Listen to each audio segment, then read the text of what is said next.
My wife is a traveler from another dimension. She's forbidden from forming emotional attachments with people in these smaller worlds. But she fell for me at first sight. Every time her heart fluttered for me, it was followed by the soul-tearing agony of her world's punishment. She had already endured that torture 99 times for my sake. Then, I was kidnapped and taken into cartel territory, where I was beaten and tortured daily. On the verge of breaking, I remembered the secret method Jocelyn had taught me to contact her across dimensions. But when I connected, I overheard a conversation between Jocelyn and her mentor from her own world. Jocelyn, how could you personally contact that organization and have them take Silas? Isn't he the love of your life? My wife's voice was as cold as steel. That ordeal was originally meant for the supporting character, Julian. To save him, I had no other choice. Silas is the protagonist of this world. He's protected by this world's destiny. Nothing can truly happen to him. Once this mission is complete, I can stay in this dimension forever. I'll make it up to him then. My heart shattered. As the brutes closed in on me again, I gave up the will to fight. Tisk, tisk, this one's bones are tough. Another woman's voice, dripping with sarcasm, echoed in the dank room. A searing pain shot up my left leg. The agony was so intense that a pained grunt finally escaped my lips. Oh? Decided to make a sound, have we? The first woman seemed to find this amusing.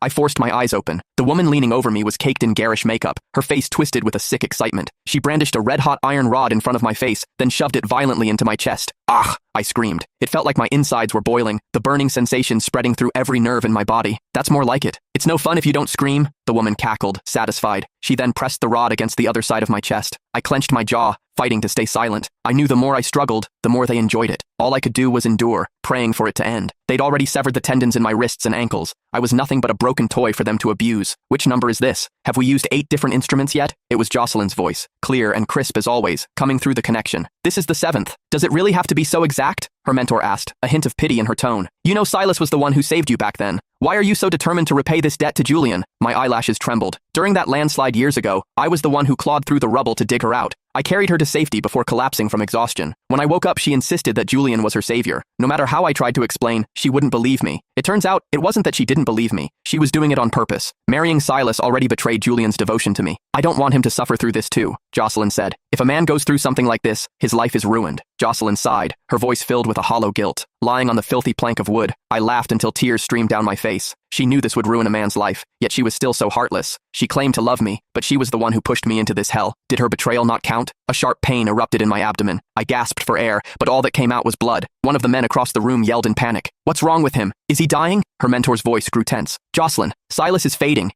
Don't tell me the details. Jocelyn cut her off, her voice strained with pain. It'll hurt too much. Okay, next. Let's destroy his ability to be a man. What? Her mentor exclaimed. Don't you want children? I thought you loved kids. I'll love Silas even if he can't have children. Even if we have a sexless marriage, it has to be exactly the same. Otherwise, the events of the book will happen to Julian instead. Jocelyn's tone was unwavering, but to me, it sounded like the devil's whisper. Soon, someone brought over a pair of large